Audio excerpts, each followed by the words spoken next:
New York Times best-selling author Taraji P. Henson, illustrated by Paul Kellam. You can be a good friend, no matter what. A Lil TJ book. Lil TJ was one cool kid. She had funky style, groovy rhythm, and the most magnificent dog anyone, anywhere had ever seen. Lil TJ's grandma, Patsy, lived far away, but TJ talked to Grandma almost every day. She told Grandma everything, her hopes, her dreams, her adventures with Willie. And lately, TJ had been telling her all about school starting and how she was going to make 1,000,000 friends. Grandma said, "Remember, friendship takes time, baby girl. You need to nurture them to help them grow." Finally, it was the first day of school. Lil TJ woke up extra early, put on her best outfit, did her hair, and packed her backpack. She was ready. "Are you nervous, little sis?" her big brother Keith asked. "Nervous? Why would I be nervous?" Lil TJ practically shouted.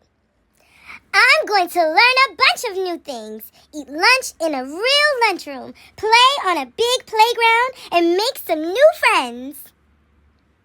Keith gave TJ a quick hug as he grabbed breakfast and ran out the door for the first day of school, too. As little TJ walked into school, she did her best to hide her first day jitters. "This is going to be so much fun," she whispered to herself as she took a deep breath.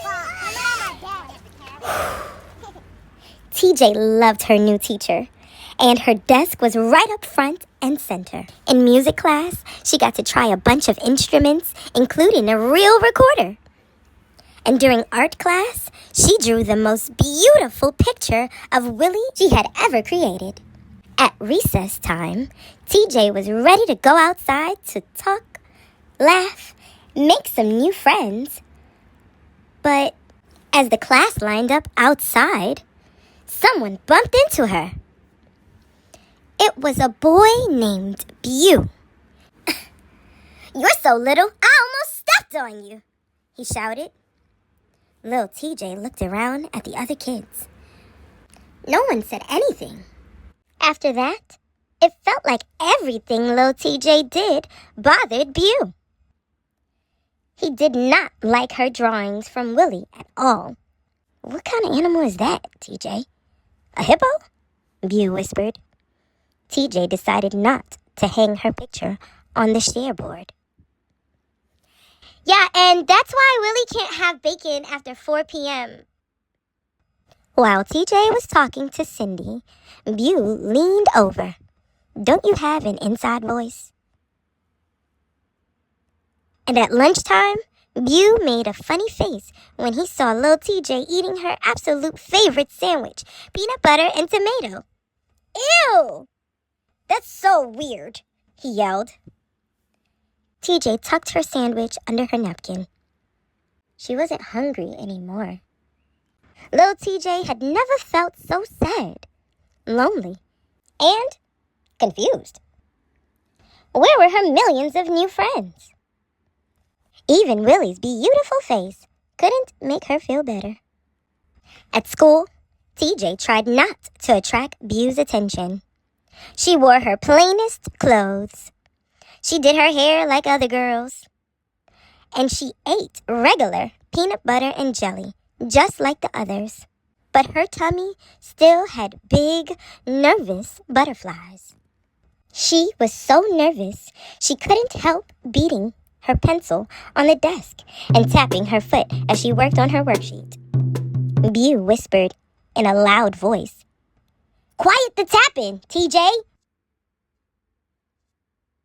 TJ wished she could shrink and disappear. Maybe making new friends wasn't worth it after all. Lil TJ told Grandma Patsy how school was going. "I think I made a bully instead of a friend, Grandma. I tried so hard." "Oh, baby girl, you've heard me say, you get more flies with honey, haven't you?" Now's the time. Be honey. Show them your sweet self. You can be a good friend, no matter what. TJ had a lot to think about after that call. How could she be a good friend to Beau and everyone else?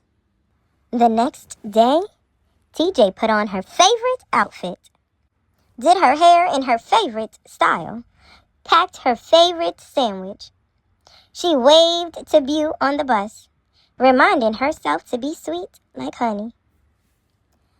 When her teacher asked a question, she sat up tall and raised her hand high with all the other kids. Recess time still felt hard though, and little TJ just wanted to be alone. So when everyone else went to the playground, TJ headed to the music room. She sat for a few minutes in peace and quiet. She squeaked the recorder. Squeak! Then she tried a trombone. Blair! She plunked a piano. Plunk! And then she sat down at the big, shiny set of drums. Ping, ping, clash, crash, bing, bang, bang, clash, bang! Without missing a beat, little TJ felt like she was getting happier, braver, and more sure of herself. Soon, kids from the playground came inside to join the fun. Squawk from across the room, the most awful sound.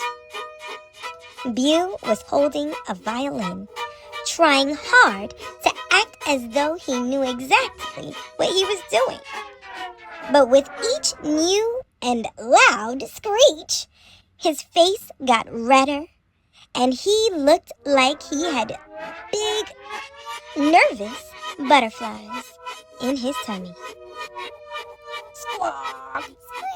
Screech! Little TJ remembered Grandma Patsy's words. Friendship takes time. You need to nurture them to help them grow. Be sweet like honey, she whispered to herself as she went to sit next to Beau. Close your eyes, Beau. Take 2 big breaths, TJ said as she smiled at Beau. In, out. In, out. TJ and Beau breathed together. Then Beau surprised TJ. I'm sorry, TJ, Beau said. I've been pretty mean to you. Sometimes new things make me nervous, and I don't know what to do. You aren't like anyone else I've ever met. So, I wasn't very nice. You aren't like anyone else I've ever met either, Beau. But maybe that's a good thing. We could be special together. Now, start playing that violin, she said, and went back to the drums. 1, 2, 3, 4. TJ counted off, and soon the children were creating beautiful music together as one